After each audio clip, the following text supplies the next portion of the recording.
Do you know who it is? It's Swiper, that sneaky fox. He'll try to swipe Diego's journal. We have to say Swiper, no swiping. Say it with me, Swiper, no swiping. I'm gonna hit you like a hammer!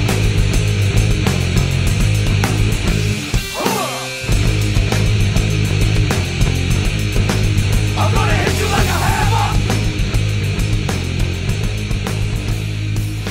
I'm gonna tell my God you love to love. And we actually met with the Department of Health, and there was a lot of things that we discussed. I explained to them the different difficulties that I have between the hospitals, the quantity, the quality, the types of medicines that I need for Jackson, the ability for anyone over the age of 18 to get the edibles that they need. Just because someone turns 18 doesn't mean that they are no longer children. They no longer need the medicine that they're going to be getting. 2 ounces of raw bud in the state of New Jersey is 10 days worth of medicine for my child. I need accurate, consistent dosing and testing of the material that I'm giving my child. I've got a child who's so medically unstable he can't leave the hospital because he has to have a pharma, but the pharmas aren't working. Last Thursday he was in the hospital because he had metabolic acidosis. It's a side effect of one of the drugs he was on. It was so bad they had him on an IV drip of the bicarb. So on Saturday they tried Dilantin. It almost killed him on Saturday. He wanted to crawl out of his skin. It's the worst experience I've ever had with a drug. My son was literally trying to scratch his eyes out of his head, rub his nose off his face, all from a drug. He was throwing himself over the side of a bed.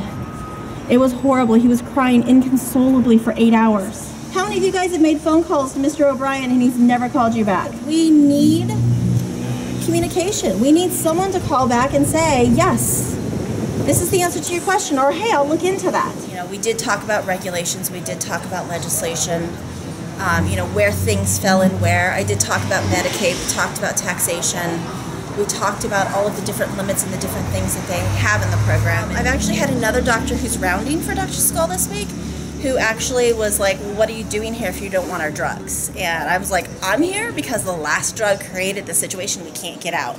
And she's like, well, you can't come back here if this is what you're gonna do. And, you know, I think that it was a lecture for a new parent who has a new child with epilepsy who hasn't tried everything or isn't willing to try drugs, but she was doing the whole, well, you know what seizures do to the brain, right?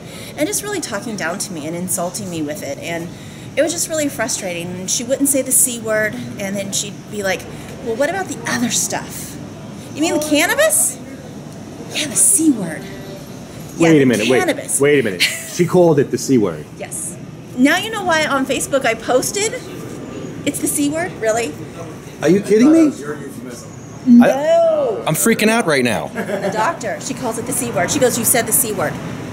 Yes, I said the C word. Wow. I said the C word. It is. That's why I said it's not a bad word. Right. You know, it's a plant. Wow.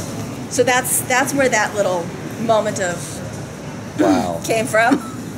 Was it's a C word. The hint that I got from one of the people across the table from us was that you know, they wanted to make sure that edibles were you know, something measurable, and we weren't talking about brownies. We were talking about oils and capsules and you know, things that fit more nearly into their version of what you know, a medical model would be.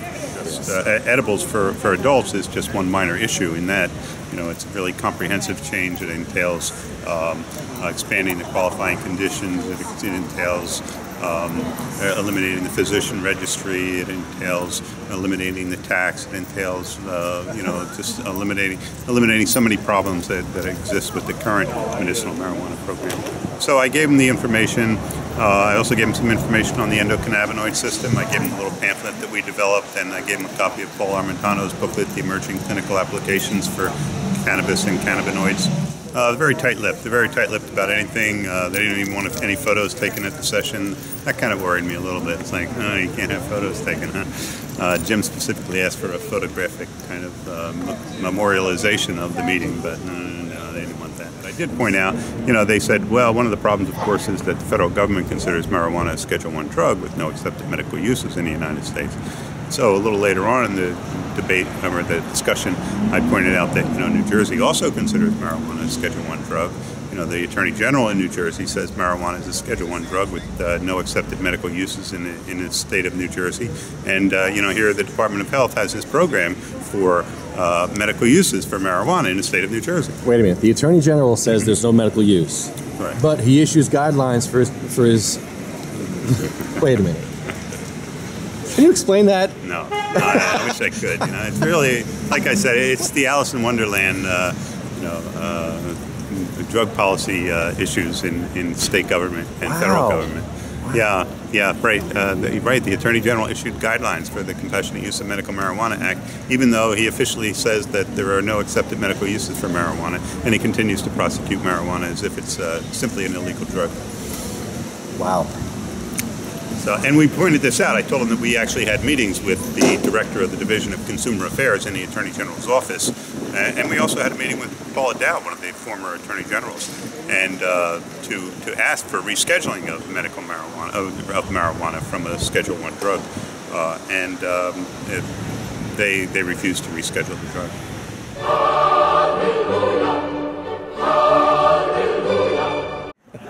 So you put that under her nose? I don't rub it under her nose.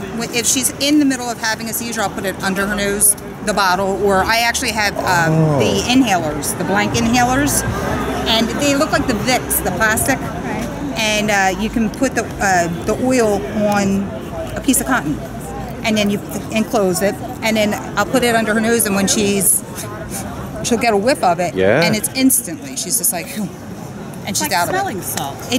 Thank you. That's exactly how I described it. Smelling salts. Swiping. Stay with me. Swipe her nose, swiping. Swipe her nose, swiping. Swipe her nose, swiping. Thanks for helping us stop swiping. They had nowhere to hide in this meeting at all. I think what sums it up best, we can take a clue from the initial parameters that the policy advisor would at times occasionally interrupt, not to be rude, but to make a point. He was going to bring up things that we would have differences about so we could discuss them. That didn't happen once. After warning us about that in the beginning, not one time did they have a point of contention where they disagreed with anything that was said all day long. Hi, my name is Tina. I'm a mom of two. Chris Christie is not allowing the dispensaries to provide any edibles, and we don't have labs to test the products. You don't know what you're giving your child, and I can't dose her. I don't know what worked the last time and why it doesn't work this time. And we need more consistency. We don't have a compassionate program, and to be quite honest with you, I don't feel like there is much of a program. Obviously, everybody here already knows that today the Trentonian announced that I am the new columnist at the Trentonian. Yeah. So I want you guys to feel like you've got an ally in the media now. I can't believe I can say I'm in the media. Smoke up, everybody.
I'm not legally medicating. Who are you kidding? I'm getting fucking high. Smoking marijuana in Trenton. Legal. Again.